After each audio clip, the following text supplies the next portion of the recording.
আসসালামু আলাইকুম প্রিয় দর্শক, অন্য মঞ্চের আলাপচারিতায় আপনাদের সকলকে আমন্ত্রণ। পর্দায় এই যে যুবকটিকে দেখছেন, কি মনে হয় একে দেখে? রোগাশোকা চেহারার, অতি সাধারণ দর্শন একটি যুবক, গায়ে একটা চাদর জড়িয়ে আছে। যুবক না বলে কিশোর বলাই ভালো। ভালো করে গোঁফদাড়ি ওঠেনি, নির্মল একটি হাসি জড়িয়ে মুখে, একেবারে অতি সাধারণ দর্শন একটি কিশোর। কিন্তু এই অতি সাধারণ দর্শন কিশোরটির গুণপনার পরিচয় পেলে আপনি মুগ্ধ হয়ে যাবেন। সে গুণপনার বহর এমন যে শোনার পর যদি আপনি ভিড়মি খেয়ে পড়ে যান, তবে আমাকে দোষ দেবেন না। এই ছেলেটি একটি দেশের সাধারণ ছেলে নয়, সে একটি কালখণ্ডের প্রতীক, একটি বিশেষ দেশের বিশেষ সময়ের প্রতীক। দেশটি বাংলাদেশ। এমন দেশটি কোথাও খুঁজে পাবে না কো তুমি। আর কালখণ্ডটি হলো 2024-এর 5 আগস্ট থেকে 2026-এর 17ই আগস্ট দ্বীপ্রহর। কিছুকে আঁচ করতে পারছেন? আর একটু স্পষ্ট করে বলি তাহলে। 24-এর 5 আগস্ট শেখ হাসিনা সরকারের পতন, বাংলাদেশের বিপ্লবের প্রাথমিক সাফল্য, জনগণের হাতে ক্ষমতা ট্রান্সফার। যে জনগণ সেই মহাবিপ্লবের সামনের সারিতে ছিল, নেতৃত্বে ছিল, এই নিরীহ মুখের সাধারণ দর্শন গোঁফ ভালো করে না ওঠা কিশোরটি ছিল তাদেরই একজন। এর নাম হচ্ছে মেহেদী হাসান। বিখ্যাত গজল গায়ক মেহেদী হাসানের গান শুনে এই কিশোরের বাপ ছেলের এই নাম রেখেছিল কিনা বলতে পারবো না।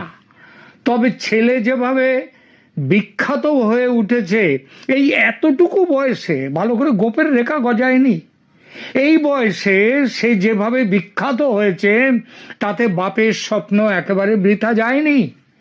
এই মেহেদী হাসান সেই মেহেদী হাসানের মতো গজল গায় না বটে, তবে বিপ্লবের যে গানের গুঁতোয় বাংলাদেশ আজ জগৎ জোড়া দুর্নাম কিনেছে, দূরছাই উঠেছে সারা দেশ জুড়ে, সারা দুনিয়া জুড়ে। এই কিশোর মেহেদী সেই গানের শিল্পী। ছেলেটি বৈষম্য বিরোধী ছাত্র আন্দোলনের নেতা, হবিগঞ্জ জেলা কমিটির সাধারণ সম্পাদক। আপাতত এর কীর্তি কাহিনীর যেটুকু প্রকাশ্যে এসেছে সেটাই বলি। মনে করার যথেষ্ট কারণ আছে তার এই কীর্তি এই সামান্য ঘটনাটাতেই সীমাবদ্ধ নয়, আরও আছে। ভেসে থাকা হিমশৈলের চূড়া যেমন শুধু দৃশ্যমান থাকে, বাকিটা ডুবে থাকে জলের নিচে, এখানেও তেমন হওয়ার সমূহ সম্ভাবনা। আসবো সে কাহিনীতে, তবে তার আগে বলি হঠাৎ সংবাদ শিরোনামে কি করে এলো ছেলেটি সেইটা। খবরটা আমার চোখে প্রথম এলো আজকের মানব জমিন পত্রিকা থেকে। পত্রিকার হেডলাইন সংবাদ, বৈষম্য বিরোধী ছাত্রনেতা মেহেদী হাসান ভারতের দিল্লিতে, অভিযোগ নিরাপত্তাহীনতার। কি সুন্দর সংবাদ বলুন! যেন একটা মহান ব্যক্তি, বৈষম্য বিরোধী ছাত্রনেতা দিল্লিতে এসছে, এখানে নিরাপত্তা পাচ্ছে না, এইটা অভিযোগ, আর কোনো গল্প নেই। কিন্তু বিস্তারিত সংবাদে তো আর পুরোটা চাপা যায়নি। সেখানে কি লেখা হয়েছে সেটা একটু পড়ি, একেবারে যা লেখা আছে সেইটাই পড়ি। বাংলাদেশের বৈষম্য বিরোধী ছাত্রনেতা মেহেদী হাসান এই মুহূর্তে ভারতের রাজধানী দিল্লিতে অবস্থান করছেন। একটি ধারণকৃত ভিডিওতে তাকে দিল্লির ডিএফএস সেন্টারে দেখা গেছে। 17ই ফেব্রুয়ারির এই ভিডিও সমাজ মাধ্যমে ছড়িয়ে পড়ার পর তিনি হুমকি ফোন পাচ্ছেন বলে অভিযোগ করেছেন। নিজে নিরাপত্তাহীনতায় রয়েছেন বলে জানিয়েছেন। বাংলাদেশের হাই কমিশনেও তার উদ্বেগের কথা জানিয়েছেন বলে জানা গেছে। হাসিনা বিরোধী বিক্ষোভ চলাকালীন ছাত্রনেতা মাহাদি হাসান এক পুলিশ কর্মকর্তাকে খুনের ঘটনায় শিরোনামে উঠে এসেছিলেন। বানিয়াচক থানা ও এসআই সন্তোষ চৌধুরীকে পুড়িয়ে দেওয়ার ঘটনা সম্পর্কে বক্তব্য নিয়ে সমালোচনার মুখে তাকে গ্রেপ্তার করা হয়। পুড়িয়ে দেওয়া মানে পুড়িয়ে ছেড়ে দিয়েছে তা নয়, পুড়িয়ে মারা হবে কথাটা, সেই পুড়িয়ে মারার ঘটনায় তাকে গ্রেপ্তার করা হয়। আবার গ্রেপ্তার হওয়ার একদিন পরই জামিনও পেয়ে গিয়েছিল অভিযুক্ত ছাত্রনেতা। মাহাদির বিরুদ্ধে পুলিশের কাজে বাধা দেওয়ার অভিযোগে মামলা রুজু হয়েছিল। মামলাটা রুজু হয়েছিল কিন্তু পুড়িয়ে মারার সময় নয়। পরে তিনি থানায় গিয়ে পুলিশ অফিসারকে আঙুল তুলে তাকে রীতিমতো ধমকি দিয়েছিলেন। কি তেজ ভাবুন তো, গোপটেনি ভালো করে। যাই হোক, তো সেই অভিযোগে মামলা রুজু হয়। আচমকা তার ভারতে আসার খবর প্রচারিত হওয়ার পর প্রবল কৌতূহল তৈরি হয়েছে। তবে বিভিন্ন সূত্রে জানা গেছে ফিনল্যান্ডের ভিসার আবেদন করতে সে ভারতে এসেছে। সে কি পাশ করেছে, এরই মধ্যে গোপটেনি, এরই মধ্যে কি লেখাপড়া শিখে ফেললো যে একেবারে ইউরোপে ফিনল্যান্ডে যাচ্ছে। আসলে সেটা এখানে লেখেনি, পালাচ্ছে, সেটা নিয়ে পরে আসছে। উল্লেখ্য, সংবাদে আরো লেখা হয়েছে, উল্লেখ্য বৈষম্য বিরোধী ছাত্র আন্দোলনের এক সদস্যকে পুলিশের হাত থেকে ছাড়াতে শায়েস্তাগঞ্জ থানায় গিয়েছিল সংগঠনটির হবিগঞ্জ জেলা শাখার সাধারণ সম্পাদক মাহাদি হাসান। এই যে ছাত্রটিকে ছাড়াতে গিয়েছিল তারও একটা ইতিহাস আছে। সে ছাত্রলীগের নেতা ছিল। ছাত্রলীগ কার? আওয়ামী লীগের ছাত্র সংগঠন। কিন্তু ওই সময়ে, বিপ্লবের সময়ে সে কি ছিল জানা যায় না। তবে পরবর্তীকালে তাকে পুলিশ ধরেছিল অপারেশন ডেভিল হান্টে। সেখানে গিয়ে ছাত্রলীগের কার্যকর্তা হিসেবে তার নাম খুঁজে পেয়েছিল, তাই পুলিশ তাকে ধরে। কিন্তু এই মেহেদী হাসান সে সেখানে গিয়ে বলে, পুলিশের ওখানে গিয়ে বলে যে এ আমাদের লোক, একে ছাড়িয়ে দেন, ছেড়ে দেন। এবং পুলিশ অফিসার রাজি না হলে তাকে আঙুল উঁচিয়ে শাসায়। তো এরপরে বলছেন মানব জমিন, হাসিনা বিরোধী বিক্ষোভ চলাকালীন ঘটনা উল্লেখ করে তিনি বলেন, এইখানটায় তিনি নিজে মুখে বলছেন, বালিয়াচং থানায় কিন্তু আমরা পুড়িয়ে দিয়েছিলাম থানা।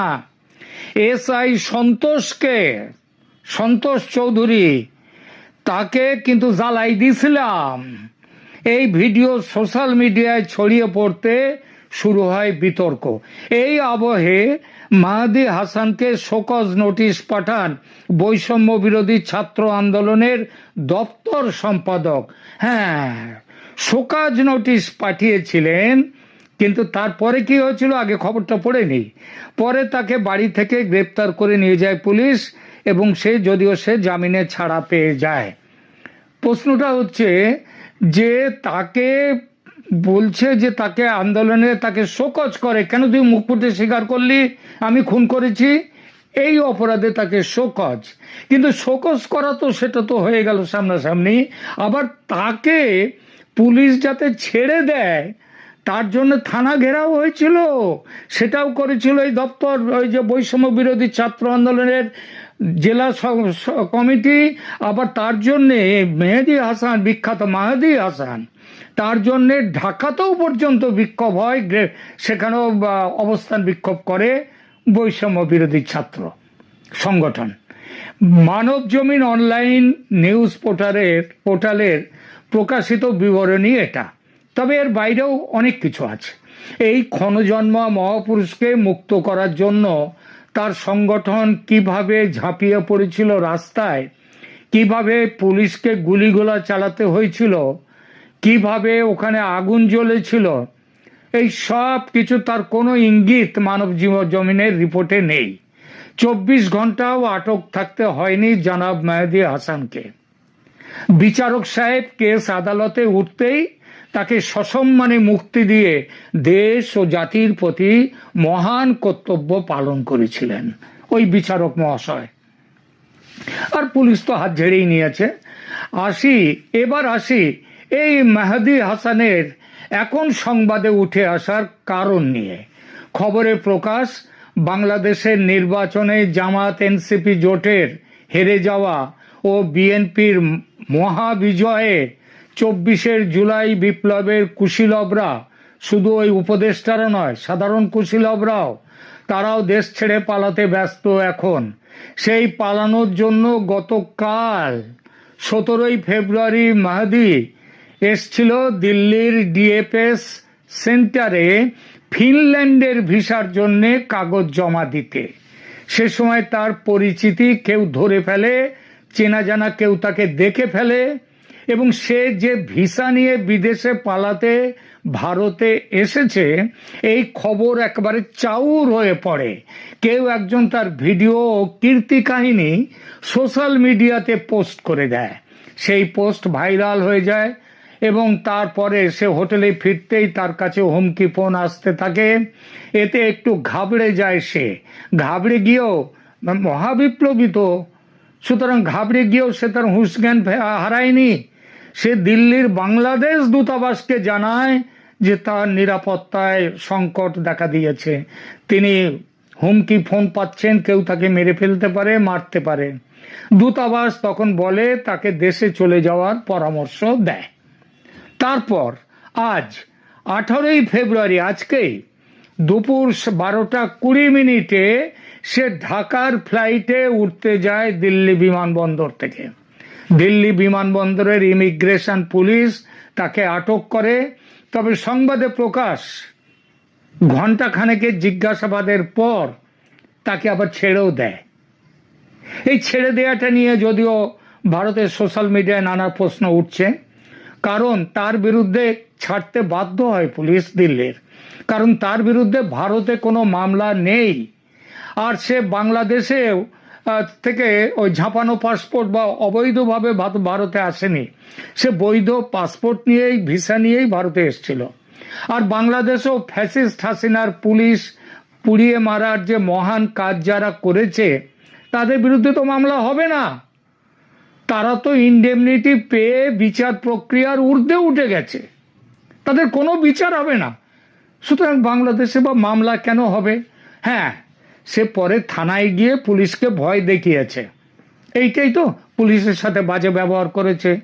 কিন্তু এ তো আগুনের ছেলে, সে পুলিশের সাথে ঝগড়া না করলে হবে কি করে? আর দেশটা তো তখনও, মানে কয়েকদিন আগে পর্যন্ত দেশটা তো তাদেরই দখলে ছিল, তখনও তো বিএনপি জেতেনি এবং তারা তখনও সমানে রাজত্ব করে যাচ্ছে। সুতরাং মামলার প্রশ্ন বাংলাদেশে ছিল না। আর দিল্লি পুলিশ, এখানেও তো তার বিরুদ্ধে কোনো মামলা নেই। সুতরাং বিপ্লবের এই মহান সন্তানকে দিল্লি পুলিশ আটকাবে কোন আইনে? প্রতিবেদনের শুরুতে একটা কথা বলেছিলাম, হয়তো মনে আছে আপনাদের, বলেছিলাম এই ছেলেটা বাংলাদেশের এক বিশেষ কালখণ্ডের প্রতীক। কালখণ্ডটি হলো বিগত 18 মাস। শান্তির নোবেল জয়ী মহাপুরুষ, তিনিও আর এক ক্ষণজন্মা, যদিও বয়স 90-এর ধারে, কিন্তু তিনি এখনো 50 বছর বেঁচে দেশ শাসনের ইচ্ছা প্রকাশ করেছিলেন কিছুদিন আগেও। সুতরাং সেই দেশটিকে, শান্তির নোবেল জয়ী মহাপুরুষ ইউনূস দেশটিকে বিচারহীন কোন মৃত্যু উপত্যকায় পৌঁছে দিয়েছেন। বিচারহীন মৃত্যু উপত্যকা এখন বাংলাদেশ, এমন দেশটি কোথাও খুঁজে পাবে না তুমি। তাতে মেহেদী হাসানের এই কীর্তি কাহিনী সেটাই চোখে আঙুল দিয়ে দেখিয়ে দিচ্ছে যে দেশটাকে কি করেছেন মোহাম্মদ ইউনূস এবং এই তথাকথিত জুলাই বিপ্লব। এরপরে যদি বলেন কেউ, মা কি ছিলেন আর কি হইয়াছেন, আমার বাংলাদেশ কি ছিল আর কি হয়েছে, কেউ খুব একটা ভুল হবে কি? কেমন লাগলো আপনাদের এই প্রতিবেদন? দয়া করে জানাবেন, কমেন্ট করবেন। একটি আমার নিজস্ব মৌলিক বিষয়ে মতামত প্রসঙ্গটি হলো নতুন বিএনপি সরকারের আয়ু কতদিন, জনপ্রিয়তায় কি আওয়ামী লীগ ফিরছে কিনা, এই বিষয়টি নিয়ে এই মুহূর্তে কথা বলবো। কারণ আপনারা জানেন 12 ফেব্রুয়ারি নির্বাচন হয়ে গেছে। নির্বাচন পরবর্তী সময়ে মানুষের মনে একটি আলাপ যে বিএনপি সরকার আসলে কতদিন লাস্টিং করবে, আমরা সেটি একটু বিশ্লেষণ করে দেখবার চেষ্টা করব। বাংলাদেশের রাজনীতিতে এক অভাবনীয় মোড়, গত 1.5 বছরের নাটকীয়তা, বিতর্কিত অন্তর্বর্তীকালীন সরকারের শাসন, আর অবশেষে আওয়ামী লীগকে নিষিদ্ধ করে একতরফা নির্বাচনের পর গঠিত হয়েছে নতুন বিএনপি সরকার। কিন্তু ক্ষমতার মসনদে বসার পরপরই যে প্রশ্নটি আজ 18 কোটি মানুষের মুখে মুখে ঘুরপাক খাচ্ছে তা হলো এই সরকারের আয়ু কতদিন। দেশের অর্ধেক জনগোষ্ঠীকে আড়ালে রেখে একটি বৃহৎ রাজনৈতিক শক্তিকে নির্বাচনের বাইরে রেখে এই যে যাত্রা শুরু হলো, এটি কি গণতন্ত্রের জয় নাকি এক অনিশ্চিত ভবিষ্যতের শুরু? আজ আমরা বিশ্লেষণ করে দেখব কেন এই সরকারের পথ চলা সীমাহীন কঠিন হতে পারে এবং পর্দার আড়ালে আসলে কি ঘটছে।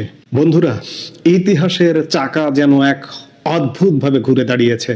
2024 সালের শুরুতে আওয়ামী লীগ একটি নির্বাচন করেছিল যা নিয়ে অনেক বিতর্ক ছিল, বিরোধীরা অংশ নেয়নি। সেই সরকারের মেয়াদ ছিল মাত্র 8 মাস, কিন্তু আজকের প্রেক্ষাপট কি তার চেয়েও বেশি জটিল? বিশ্লেষকরা বলছেন 2024 সালে আওয়ামী লীগ কোনো দলকে নিষিদ্ধ করেনি, অন্য দলগুলো তাদের দাবিতে অটল থেকে নির্বাচনে আসেনি। কিন্তু এবারের চিত্র ভিন্ন। এবার আওয়ামী লীগ নির্বাচনে অংশ নিতে চাইলেও তাদের সুযোগ দেওয়া হয়নি, বরং জামাতের ষড়যন্ত্রে আওয়ামী লীগকে নিষিদ্ধ করা হয়েছে। এর মানে দাঁড়ালো দেশের একটি বিশাল জনগোষ্ঠীর ম্যান্ডেট বা জনমত ছাড়াই এই সরকার গঠিত হয়েছে। যখন একটি দেশের অর্ধেক মানুষকে উপেক্ষা করে সরকার গঠন করা হয়, তখন সেই সরকারের নৈতিক ভিত্তি কতটা মজবুত থাকে, প্রশ্নটা সেখানেই। আপনারা লক্ষ্য করেছেন আওয়ামী লীগ সরকারের পতনের পর গত 1.5 বছর দেশ চালিয়েছে একটি অন্তর্বর্তীকালীন সরকার। মানুষ আশা করেছিল পরিবর্তন, কিন্তু বাস্তবতা কি ছিল? মানুষ যখন তুলনা করতে শুরু করলো, তখন দেখা গেল আওয়ামী লীগ আমলের তুলনায় সামাজিক অস্থিরতা, জানমালের নিরাপত্তা এবং অর্থনৈতিক সূচক সব ক্ষেত্রে ইউনূস সরকারের পারফরমেন্স ছিল প্রশ্নবিদ্ধ। সাধারণ মানুষের ভাষায় ব্যবসা বাণিজ্য স্থবির হয়ে পড়েছিল। আর ঠিক এই জায়গাতেও ঘটেছে এক অবিশ্বাস্য ঘটনা।